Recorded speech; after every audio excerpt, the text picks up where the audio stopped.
हाँ जी ma'am, statistics चल रहा था हम लोग का। ठीक है। और स्टैटिस्टिक्स में मैम लास्ट टॉपिक क्या पढ़ाया था उसमें? रिलेटिव फ्रीक्वेंसी में कुछ पढ़ा रहे थे, लेकिन रिलेटिव फ्रीक्वेंसी में क्या चीज पढ़ाई थी आपको? इंक्लूसिव से एक्सक्लूसिव, इंक्लूसिव सीरीज आपको बता दी थी ना कि इंक्लूसिव सीरीज क्या होती है। एक्सक्लूसिव बता दी थी। आपको ये चीज भी बता दी थी ना शायद कि इंक्लूसिव को एक्सक्लूसिव कैसे बनाते हैं, एक्सक्लूसिव को इंक्लूसिव कैसे बनाते हैं, ये भी डिस्कस हो गया था ना। तो अब क्या और क्या कर सकते हैं हम लोग? हाँ, एक और चीज होती है मिड पॉइंट। मिड पॉइंट के बारे में बताया था।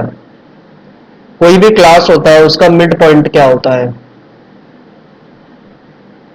मिड मिड पॉइंट के बारे में कोई चर्चा हुई थी? नो।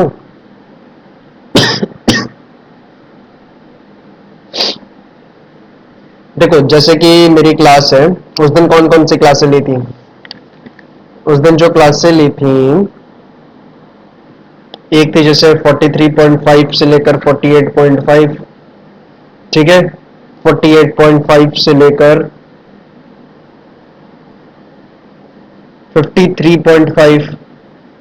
आज आपका थ्योरी वाला काम पूरा हो जाएगा। स्टैट्स की जो थ्योरी आपको समझनी चाहिए, स्टैट्स के अंदर जो मेन चैप्टर्स है वो पढ़ने के लिए, वो आज सारा कंप्लीट हो जाएगा। ठीक है। तो आज शुरू से लेकर आखिरी तक एक बार सारा जो हमने पढ़ा है थ्योरी का बेस वो पढ़ लेना। चाहे बुक से पढ़ने का मन ना हो तो नोट्स में से ही रिवाइज कर लेना आप। ठीक है। जो नोट्स बनाए होंगे, नोट्स बनाए भी हैं कि आराम से तकिया लगा के ईयरफोन लगा के देख रही हूँ? नोट्स बना रही हूँ ना साइड बाय साइड। हाँ। हाँ, ये सब चीजें नोट करने लायक है। ऐसा नहीं है, आपकी बुक में भी है बट बुक में बहुत डिटेल में है। तो एग्जाम से एक दिन पहले आपको जरूरत पड़ेगी ऐसी चीज की कि सटा सट रिवीजन हो जाए। तो वैसे ये चीजें हेल्प करती हैं। इकोनॉमिक्स में तो कोई स्कोप नहीं है, वो तो बुक से पढ़ना ही पड़ेगा। कोई और ऑप्शन नहीं है, क्योंकि बुकिश लैंग्वेज में चीजें याद करनी है। बट इसमें चांस है, अकाउंट्स में चांस है, तो इसमें चीजें हेल्प कर सकती है ये नोट्स वगैरह। चलो, ये हमने कुछ इस तरीके से हमने एक्सक्लूसिव सीरीज बनाई थी अपनी। ठीक है, इंक्लूसिव को एक्सक्लूसिव में किया था। ठीक है। अब ये जो एक्सक्लूसिव सीरीज है, अगर मैं कहूँ हर एक क्लास का मिड पॉइंट बताओ, हर एक क्लास का मिड पॉइंट बताओ, तो क्या आप बता पाओगी? मिड पॉइंट क्या होगा बताओ? हर एक क्लास का। क्लास क्या होती है? ये हर एक एलिमेंट जो यहाँ, हर एक ग्रुप जो यहाँ बना है ना, इसको क्लास कहा जाता है स्टैटिस्टिक्स में।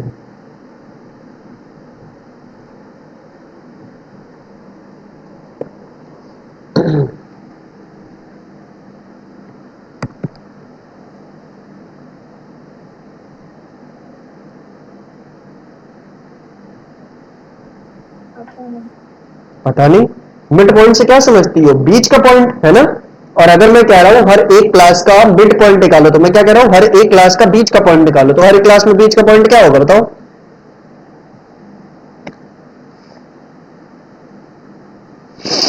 हर एक क्लास का बीच का पॉइंट क्या होगा? 43 और 48.5 के बीच, बीच की वैल्यू क्या होगी? बीच की वैल्यू क्या होगी? इसको निकालने के लिए 43.5 प्लस 48.5 करो और डिवाइड बाय 2 करो, तो बीच की वैल्यू आ जाएगी। तो क्या आएगा?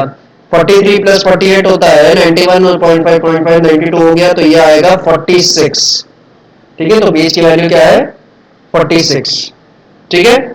इसी तरह मुझे 48.5 और 53.5 के बीच की वैल्यू, मतलब एग्जैक्ट बीच की वैल्यू निकालनी है, तो क्या होगी? 48.5 प्लस 53.5 डिवाइडेड बाय 2।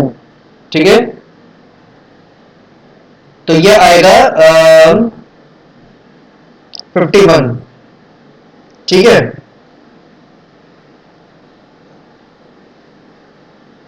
क्लियर है मैम? तो कितना आएगा? 51।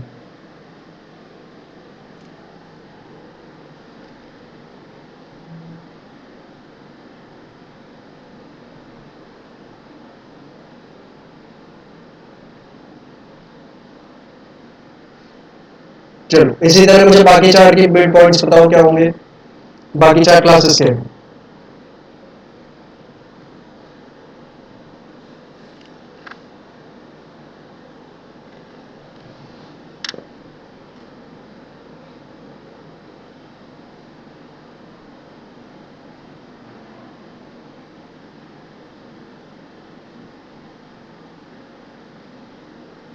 बताओ बताओ बताओ। 56 हाँ 56 56, ठीक है। अगले वाले का।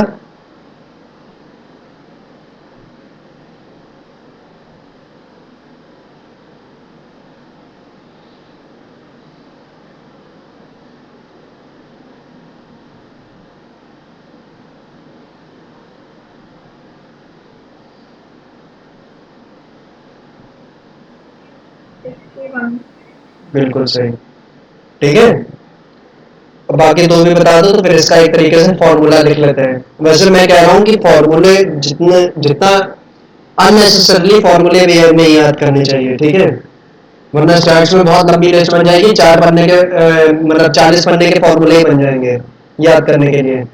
तो अननेसेसरली इतनी छोटी छोटी चीजों के लिए फॉर्मूले नहीं याद करने चाहिए, लेकिन फिर भी क्योंकि फॉर्मूला यहाँ पे होता है तो इसलिए फॉर्मूला लिखवा देंगे इसका। लेकिन पर्सनल रिकमेंडेशन ये है कि इसको फॉर्मूले की नहीं, कॉन्सेप्ट के थ्रू याद करो। कॉन्सेप्ट क्या है? ये जो लोअर लिमिट नहीं होती है, लोअर लिमिट में अपर लिमिट को जोड़ो, लोअर लिमिट में अपर लिमिट को जोड़ो और 2 से डिवाइड कर दो, बस आ जाएगा, ठीक है।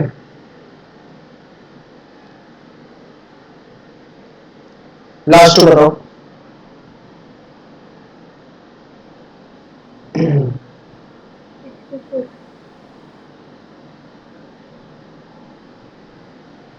और लास्ट। 71 यस, तो इसका फॉर्मूला क्या बन सकता है ये आप नोट कर सकती हैं। मिड पॉइंट का lower class limit plus upper class limit divided by 2। इसको ऐसे भी कहा जा सकता है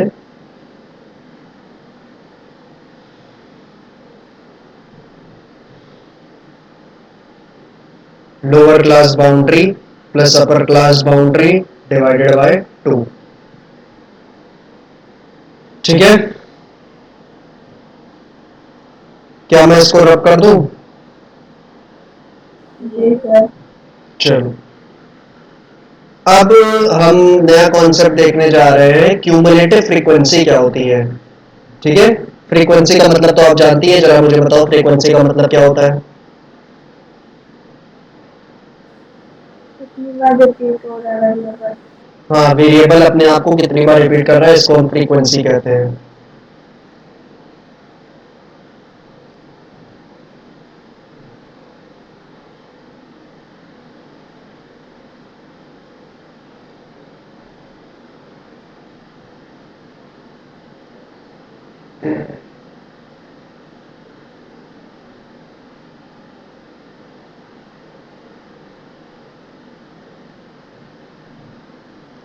ठीक है। अब एक चीज होती है क्यूमुलेटिव फ्रीक्वेंसी। आपने स्कूल में जो आपका वो चैप्टर रहा होगा, मीन मीडियम मोड वाला जो चैप्टर रहा होगा ना, उसमें ये टर्म बहुत सुना होगा क्यूमुलेटिव फ्रीक्वेंसी का। टीचर कहती होंगी बच्चों क्यूमुलेटिव फ्रीक्वेंसी निकालो, क्यूमुलेटिव फ्रीक्वेंसी निकालो, है ना। तो ये जो क्यूमुलेटिव फ्रीक्वेंसी होती है, ये दो तरीके की होती है। एक होती है लेस देन क्यूमुलेटिव फ्रीक्वेंसी, ठीक है। क्यूमुलेटिव फ्रीक्वेंसी को सीएफ से डिनोट किया जाता है। तो एक होता है लेस देन सीएफ, दूसरा होता है मोर देन सीएफ, ठीक। अब लेस देन सीएफ कैसे निकलता है और मोर देन सीएफ कैसे निकलता है, इसको देखते हैं। तो लेस देन सीएफ निकालने के लिए आप क्या करोगी ना, सबसे पहले ये वाला जो पहली फ्रीक्वेंसी नहीं है, इसको एज इट इज यहां लिख दो 3, ठीक है। जो पहला फ्रीक्वेंसी है 3। ये टोटल क्या है? हाँ, ये क्या होता है? क्या कह रही हो?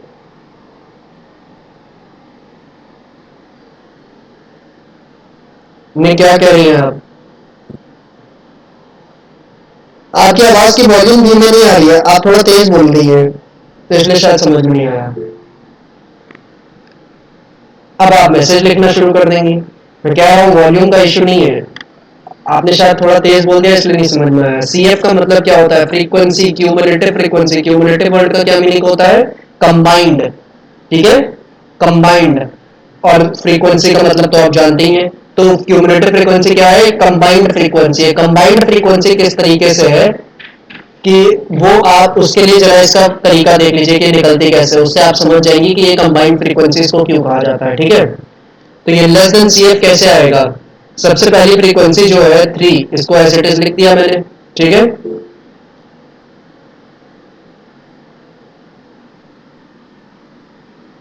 मतलब टोटल फ्रीक्वेंसी नहीं, टोटल फ्रीक्वेंसी अलग चीज होती है, टोटल फ्रीक्वेंसी नहीं, फ्रीक्वेंसी का टोटल फ्रीक्वेंसी का मतलब होता है फ्रीक्वेंसी का टोटल, ठीक है। बट क्यूमुलेटिव फ्रीक्वेंसी का मतलब ये होता है कंबाइंड फ्रीक्वेंसी, ठीक है, जुड़ी हुई है, इसके अंदर काफी सारी फ्रीक्वेंसियां जुड़ी हुई हैं, और वो कैसे जुड़ी है, बस एक सेकंड के लिए लेस देन सी एफ निकालने का तरीका देख लो, ठीक है। तो लेस देन सी एफ कैसे निकलेगा, आपने पहला C F as it is लिख दिया, पहली जो फ्रीक्वेंसी है उसको यहाँ एज इट इज लिख दिया लेस देन सी एफ में 3। अब उसके बाद ये जो 3 आया है ना, इसमें ये 4 को ऐड कर दो, यानी 4 को 3 में ऐड कर दो, कितना आएगा 7। तो आपका अगला क्यूमुलेटिव फ्रीक्वेंसी क्या होगी 7, ठीक है। उसके बाद ये जो 7 आ रहा है ना,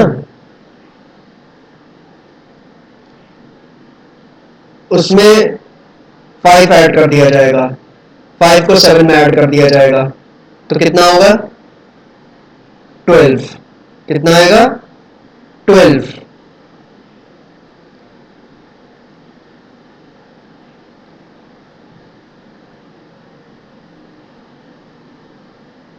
फिर 12 में ये 7 ऐड कर दिया जाएगा,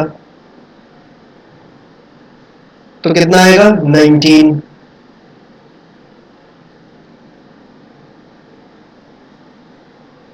और फिर 19 में ये 9 ऐड कर दिया जाएगा, तो कितना आएगा 28।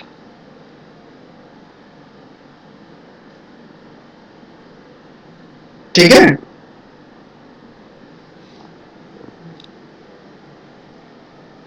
ठीक है मैम।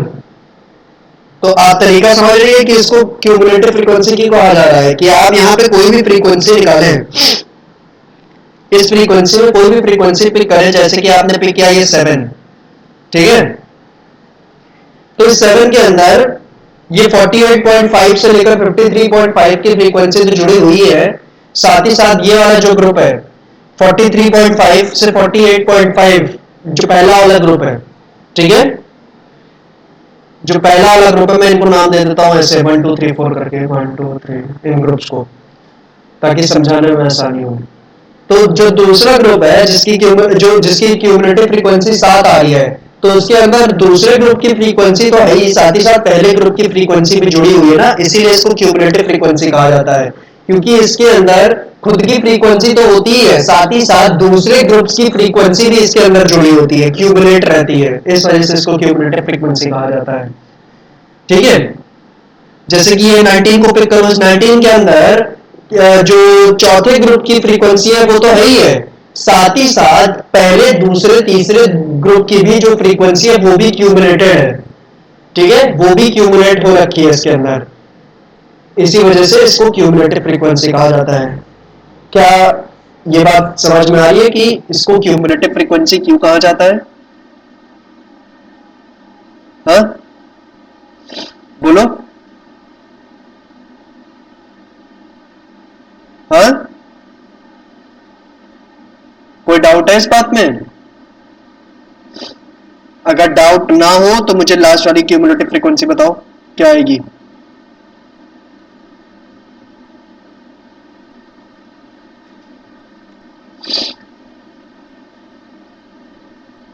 लास्ट वाली क्या होगी? हाँ,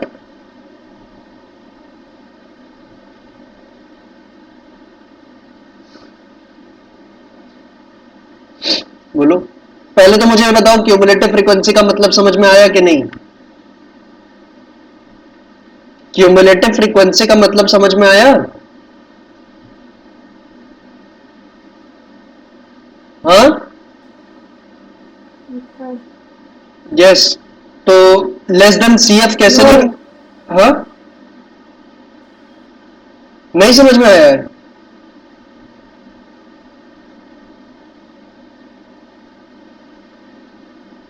समझ में नहीं आया है कि आ गया है?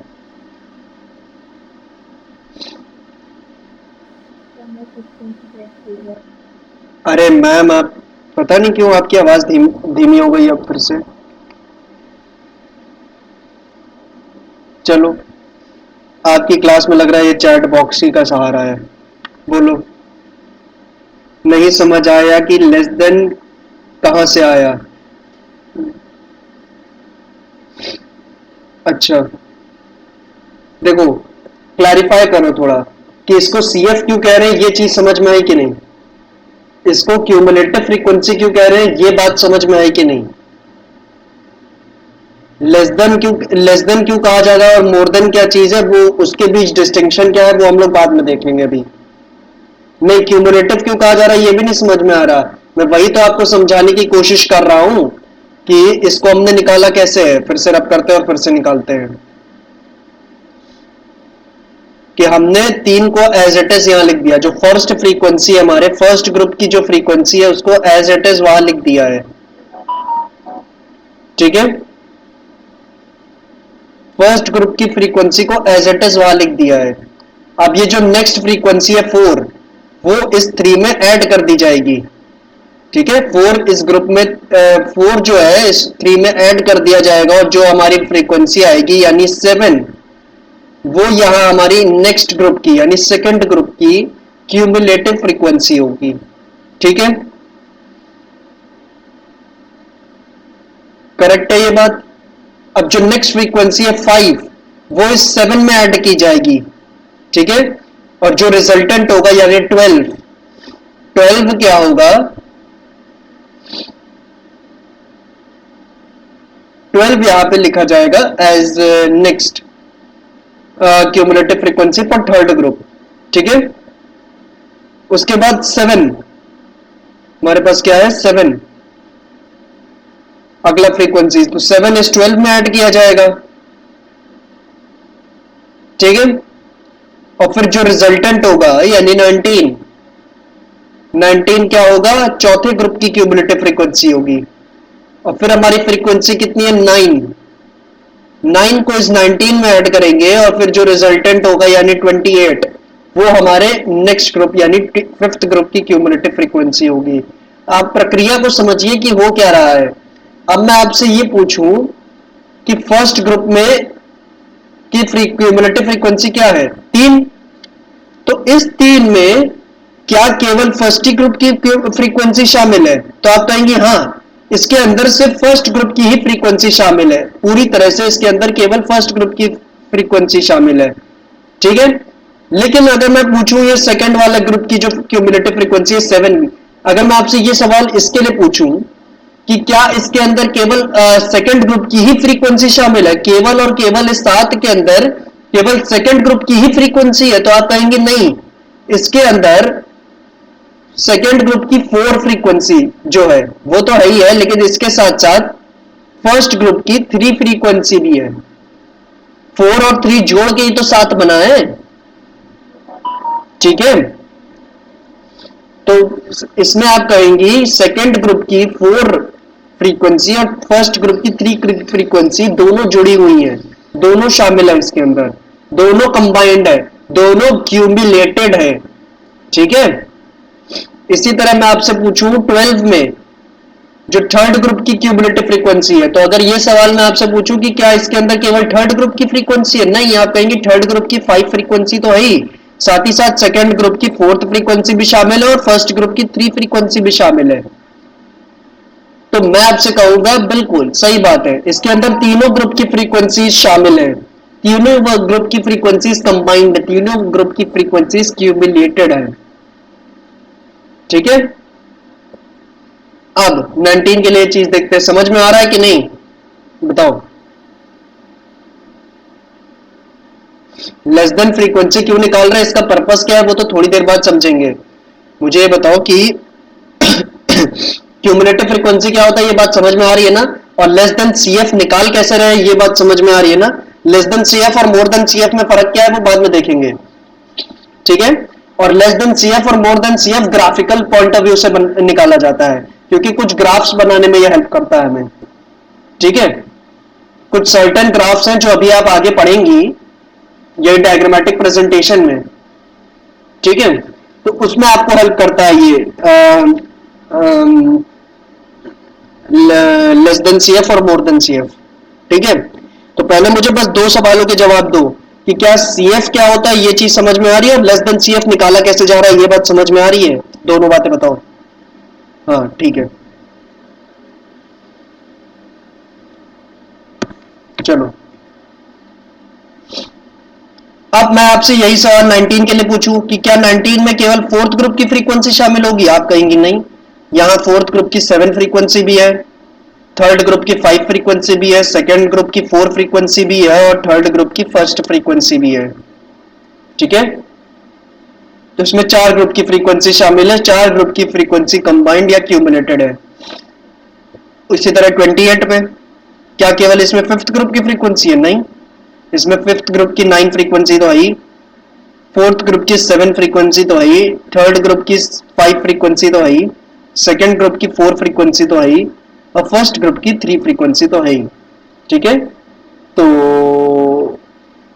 इसके अंदर 5 ग्रुप की फ्रीक्वेंसीज कंबाइंड या क्यूमुलेटेड है। ठीक है,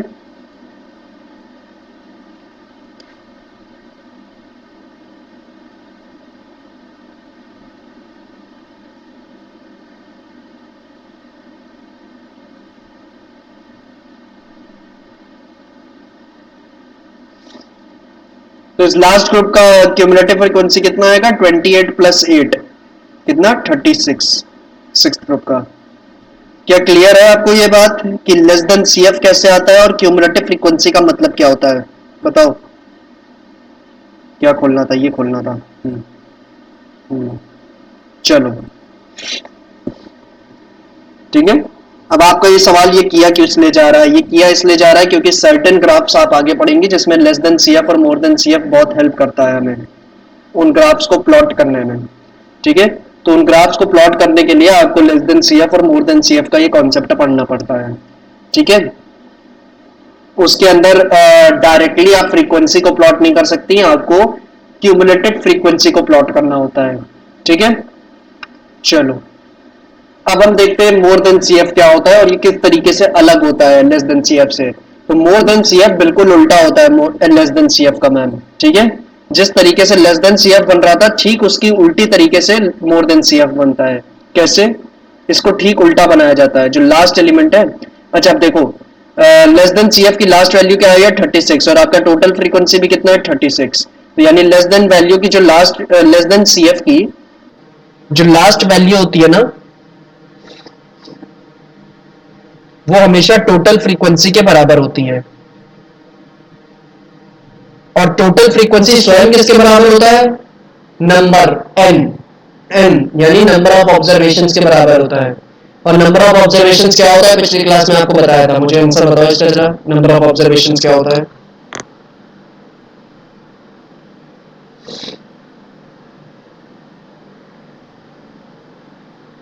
बोलो बोलो बोलो, माइक खोल के बोलो, थोड़ा बहुत तो समझ में आएगा ही, अगर आवाज पूरी तरह नहीं पहुंचेगी तो भी आपकी।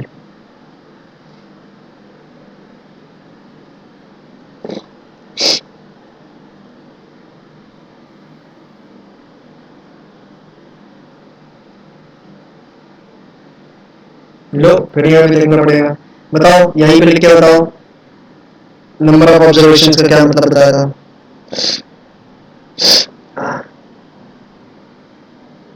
फिर से बताइए, मतलब आप भूल गए हैं? ब्रिलियंट। आपको क्या बताया था कि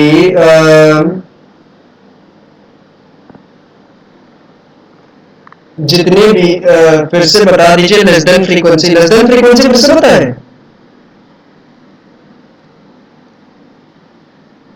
अभी तो आप क्या कहते समझ में आ जाए।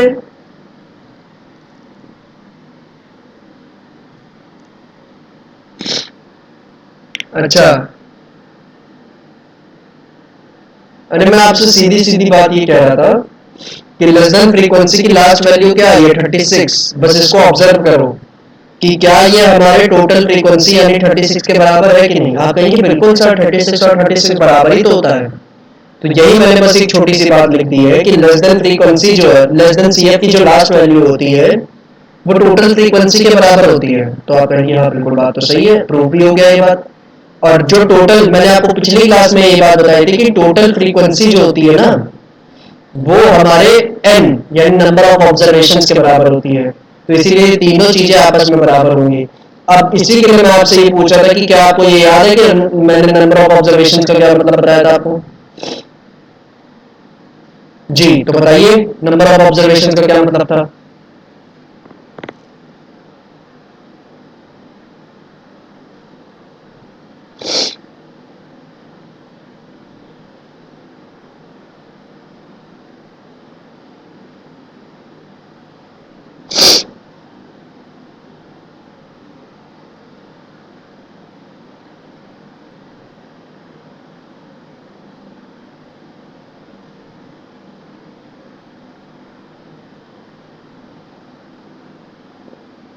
जितनी ऑब्जर्वेशंस क्वेश्चन में गिवन होंगी, जी, या फिर अगर मैं प्योरली स्टैटिस्टिकल सेंस में बात करूं, जितनी भी ऑब्जर्वेशंस की आप स्टडी कर रही हैं फॉर योर स्टैटिस्टिकल पर्पस, यानी अपनी स्टैटिस्टिकल स्टडी के लिए जितनी भी ऑब्जर्वेशंस की स्टडी कर रही हैं, जितनी भी आप टोटल नंबर ऑफ ऑब्जर्वेशंस की स्टडी कर रही हैं, वो क्या है?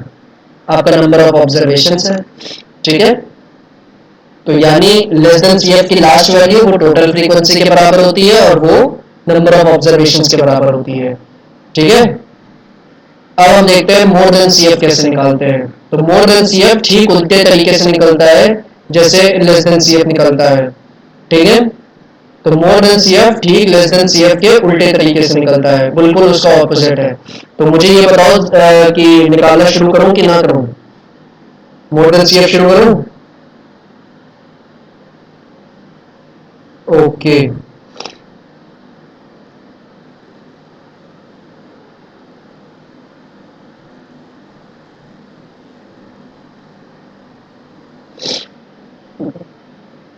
तो मोर देन सी एफ ठीक उल्टी तरीके से बनता है। यहाँ पे हम क्या करते हैं, जो लास्ट वैल्यू है 8, इसको एज इट इज यहाँ पे लिख दो लास्ट वैल्यू के रूप में। ठीक है, तो कितना हो जाएगा 8 यहाँ पे।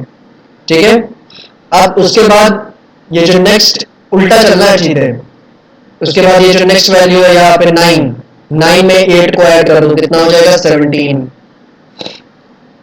फिर नेक्स्ट वैल्यू क्या है फ्रीक्वेंसी में 7, 7 में 17 को ऐड कर दो, कितना हो जाएगा 24। ठीक है, फिर नेक्स्ट क्या है 5, 5 में 24 को ऐड कर दो, कितना हो जाएगा 29। ठीक है, फिर नेक्स्ट क्या है 4, 4 में 29 को ऐड कर दो, कितना हो जाएगा 33। और फिर लास्ट क्या है 3, 3 में 33 को ऐड कर दो, कितना हो जाएगा 36। ठीक है, यानी लेस देन सी एफ जब हम निकालते हैं तो हम ऊपर से नीचे आते हैं, लेकिन जब मोर देन सी एफ निकालते हैं तो हम नीचे से ऊपर जाते हैं।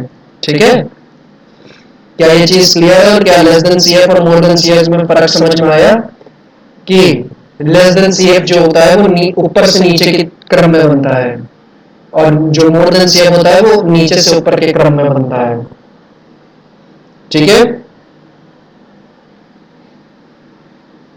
Less than C F clear है, more than C F clear नहीं है क्या? पर मोर देन सी एफ नहीं, क्या दिक्कत है इसमें?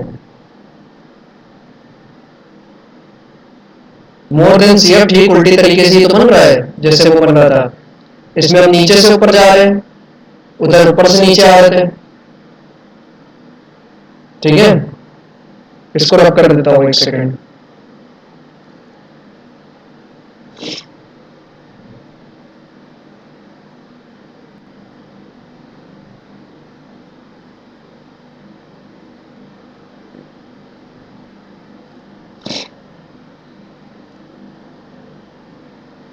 ठीक है, मोर देन सी एफ निकालने के लिए आपको ऊपर से नीचे नहीं, नीचे से ऊपर जाना पड़ेगा। तो लास्ट वैल्यू को सबसे पहले पकड़िए, वो क्या है 8। ठीक है, वो क्या है 8, 8 को एज इट इज यहाँ लास्ट वैल्यू के रूप में, लास्ट सी एफ के रूप में लिख दीजिए। ठीक है, अब जो आपकी नेक्स्ट फ्रीक्वेंसी है वो क्या है 9, 9 को क्या करिए 8 में ऐड कर दीजिए, तो कितना आएगा?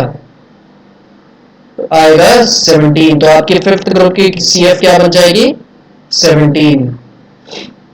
ठीक है, उसके बाद आपकी नेक्स्ट फ्रीक्वेंसी क्या है 7, 7 को क्या करिए 17 में ऐड कर दीजिए और आपके फोर्थ ग्रुप की CF आ जाएगी कितनी 24। ठीक है, फिर आपकी नेक्स्ट फ्रीक्वेंसी कितनी है 5, 5 को 24 में ऐड कर दीजिए तो आपके थर्ड ग्रुप की फ्रीक्वेंसी आ जाएगी कितनी 29। फिर आपकी नेक्स्ट फ्रीक्वेंसी कितनी है 4, 4 को 29 में ऐड कर दीजिए और फिर आपकी सेकेंड ग्रुप की फ्रीक्वेंसी CF आ जाएगी कितनी 33। फिर आपकी अंतिम फ्रीक्वेंसी यहाँ पे क्या है 3, 3 को 33 में ऐड कर दीजिए और फिर जो फ्रीक्वेंसी CF आई यानी 36 इसको यहाँ लिख दीजिए।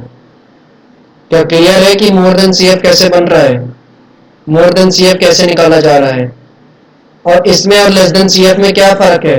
लेस देन CF जब हम निकालते थे तो हम ऊपर से नीचे की तरफ कैलकुलेशन करते थे और जब हम मोर देन CF निकाल रहे हैं तो नीचे से ऊपर की तरफ कैलकुलेशन कर रहे हैं। ठीक है,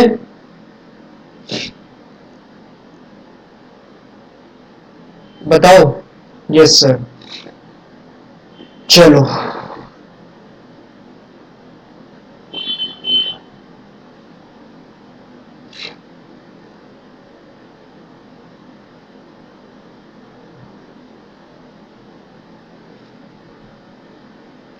तो यहाँ पे अगर आप नोटिस करें तो मोर देन CF की जो फर्स्ट वैल्यू है यहाँ 36 ये हमारे टोटल फ्रीक्वेंसी के बराबर है। मोर देन CF की जो फर्स्ट वैल्यू है ये हमारे टोटल CF के बराबर है, टोटल फ्रीक्वेंसी के।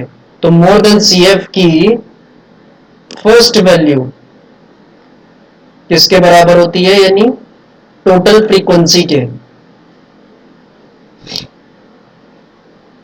और टोटल फ्रीक्वेंसी स्वयं n यानी नंबर ऑफ ऑब्जर्वेशन के बराबर होता है। क्लियर है इतना, बताओ।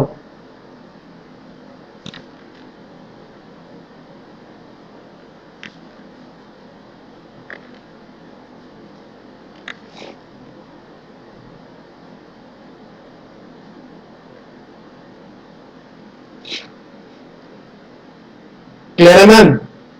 यस, चलो। अब मैं कह रहा था कि सर कुछ ऐसे ग्राफ्स होते हैं ना जिसको बनाने के लिए, जिसको कंस्ट्रक्ट करने के लिए लेस देन और मोर देन CF बहुत हेल्पफुल रहती हैं। ठीक है, तो मैंने लेस देन और मोर देन CF क्या निकाली थी उनको जरा एक बार लिख लेता हूं फिर से और फिर मैं उन दो ग्राफ्स के बाद बताता हूं। लेस देन CF और मोर देन CF।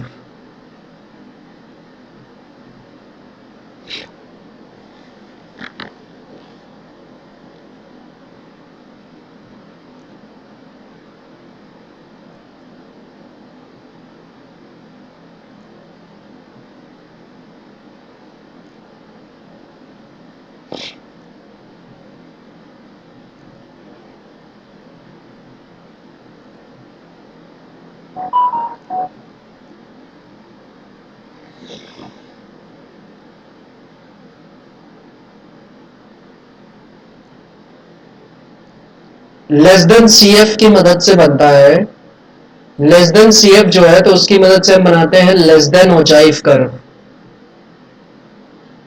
ठीक है, और मोर देन CF की मदद से हम बनाते हैं मोर देन ओजाइव कर्व।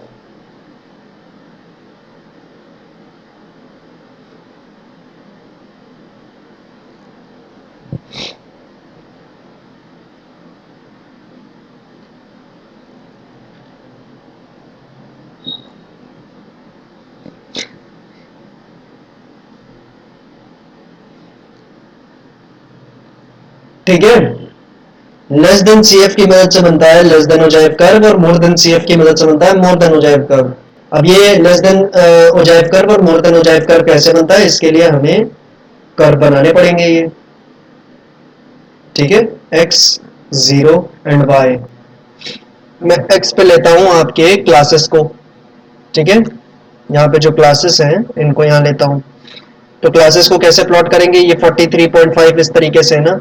सबसे पहले 43.5, फिर यहाँ पे कितना 48.5, फिर नेक्स्ट 53.5, फिर 58.5, फिर लास्ट कौन सा है यहाँ पे 73.5 तक है, फिर 63.5, 68.5, 73.5, 78.5। ठीक है।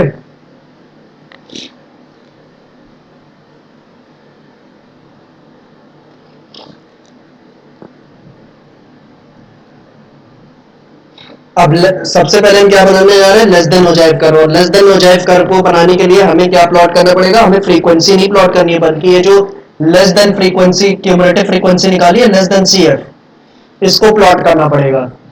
ठीक है।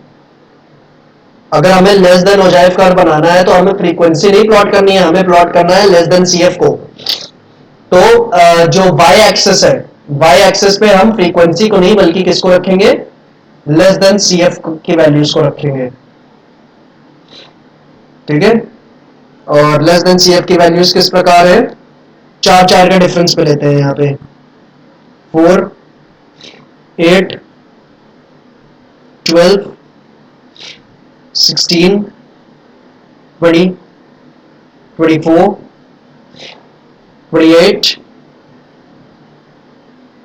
32, 36 एंड 40। चलो फिर प्लॉट करते हैं। यहाँ पे था 43.5 और 48.5, ये जो हमारा ग्रुप है सबसे पहला वाला। ठीक है। तो इनके बीच हमारी cumulative frequency less than CF कितना है, 3। ठीक है, 3 होगा। तो 43.5 और 48.5 यानी यहां पे कहीं है ना, यहाँ 43.5 और 48.5 के बीच कहीं, यानी यहां पे। ठीक है। और 3 कहां पे आएगा, 3 आएगा 4 के थोड़ा नीचे, यानी यहां पे। ठीक है, यानी यहां पे बनेगा आपका। ठीक है। जी सर। हाँ, यहां पे बनेगा। पहला पॉइंट कहां पे होगा, इस जगह पे बनेगा। ठीक है। 3 आएगा उधर वाई एक्सेस से, और 43.5 और 48.5 के बीच में बनना है, तो जहां से पे दोनों पॉइंट ज्वाइन हो रहे हैं, यानी यहाँ पे आपका पहला बन जाएगा। अब अगला देखते हैं कहां पे, वो है 48.5 और 53.5 के बीच। तो हमें यहाँ से वैल्यूज चलानी पड़ेंगी 48.5 और 53.5 से। और उसका लेस देन सी एफ कितना है, 7। 7 है ना, तो 7 8 के थोड़ा नीचे, यानी यहां से एक चलाना पड़ेगा, जहां पे ये दोनों मीट करेंगे वहां पे आपका सेकंड पॉइंट बनेगा, यानी यहां पे। ठीक है जी। नेक्स्ट 53.5 और 58.5 के बीच, यानी यहां पे। और इसका सी एफ कितना है, इसका सी एफ आया 12। तो 12 यहाँ पे, यहाँ से एक लाइन चलानी पड़ेगी जहां पे ये दोनों मीट कर जाएं, यहाँ पे मीट करेंगी, तो यहाँ पे हमारा थर्ड पॉइंट बन जाएगा।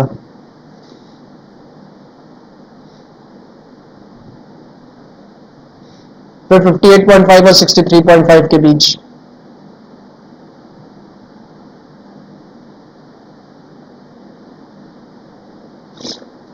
और इसका सी एफ कितना है, 19। 1920 के थोड़ा सा नीचे है।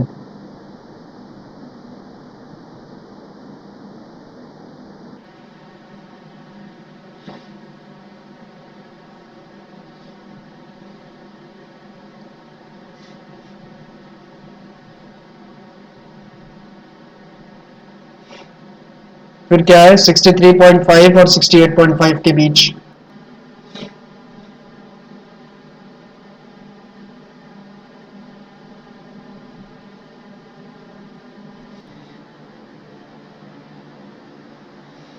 और सी एफ कितना है, 28। 28 कहाँ पे, यहाँ पे।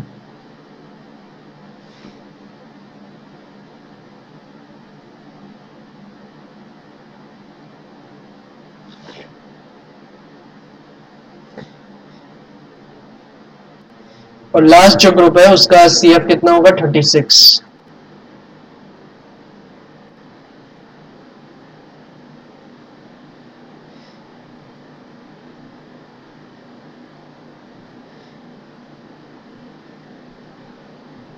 तो इसका आपका यहाँ पे बन जाएगा।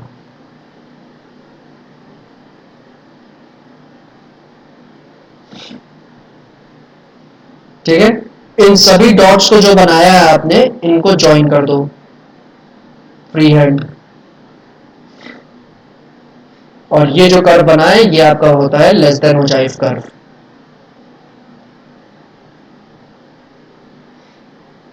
ठीक है, ये सर क्लियर है ये बात? चलो, ऑब्वियसली देन क्या लिखा है? हाँ, कहाँ पे कहाँ पे क्या लिखा है मैंने?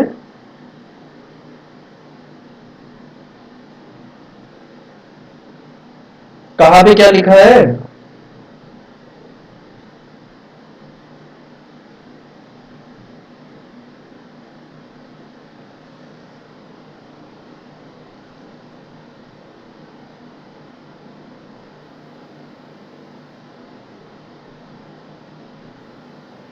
देन के बाद पता नहीं मैम आप क्या बता रही हैं। थोड़ा सा आपने बोला उसके बाद आप मौन व्रत धारण कर लेती हैं, बताती ही नहीं कहाँ पे क्या लिखा है। मैंने लिखा लेस देन ओजाइव कर्व, इस कर्व को लेस देन ओजाइव कर्व कहा जाता है।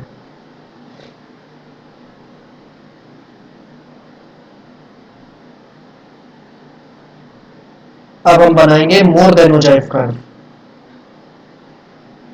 ठीक, इसको रब किया जाए।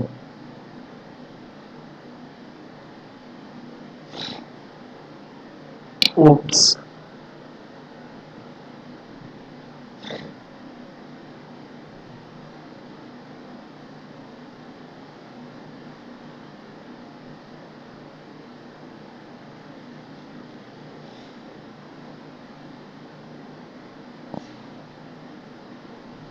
चलो अब मोर देन ओजाइव कर्व को बनाने के लिए क्या फ्रीक्वेंसी को प्लॉट करेंगे? नहीं। क्या लेस देन CF को प्लॉट करेंगे? नहीं, उसके लिए प्लॉट करेंगे मोर देन CF को। हाँ, क्या कुछ बोलना चाहती हैं आप? बोलो बोलो जल्दी बोलो। अरे देख लीजिए। किसको?